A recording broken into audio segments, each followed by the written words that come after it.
I think you're highlighting something that's really important, because I think you're right. And you're right too to point to this being even more primitive than the sort of Greco-Roman model. The term Gaia, they've dropped using it a bit, probably because they don't like examination, but the Green Movement in Australia, many of their adherents have used it quite widely. It's a Greco-Roman term for Earth as God. That's what it is. A maternal God. Yeah. And we're the enemy of Gaia.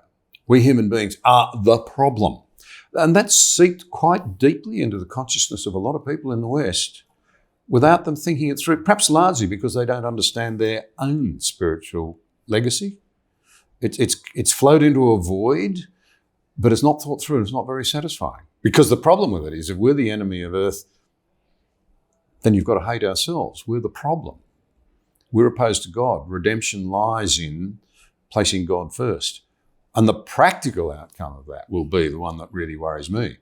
We'll make terrible mistakes that drive a lot of people back into poverty, and people who are in poverty, worried about their starving belly and they're filling their children's stomachs, won't care about the environment.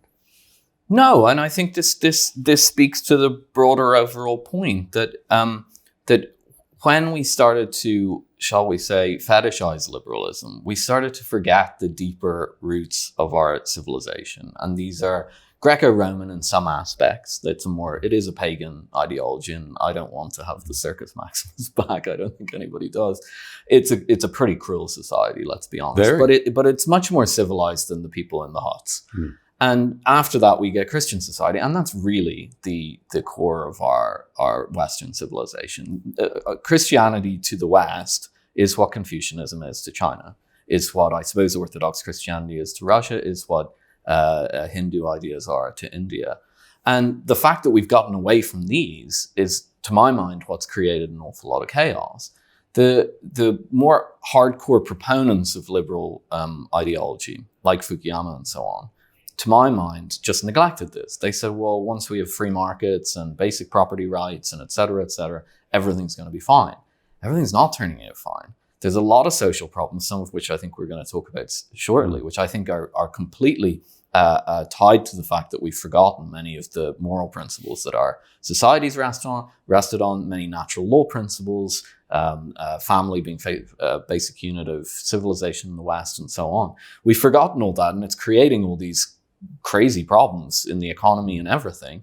And the Green Movement is just a particularly, in its virulent form. I mean, some aspects of environmentalism, I'm sure I find save the fish. And okay, we're all for that. But the more virulent stuff that you're talking about, which has become enormously influential, is part and parcel of this whole trend. So I guess that's the optimistic post-liberal reading, is that in the West, we start to move back to the foundational principles of our civilization. That doesn't mean dropping some of the progress that we've made. In fact, it may be required to carry that progress on. It seemed that the best functioning, quote unquote, liberal societies were the ones that mixed liberal principles with broader Western civilizational principles, mainly Christian principles. I mean, in the late 19th century in Britain, it's nominally a liberal place, but most people day to day are living basically Christian lives. Probably the same is true in the United States in the 1960s.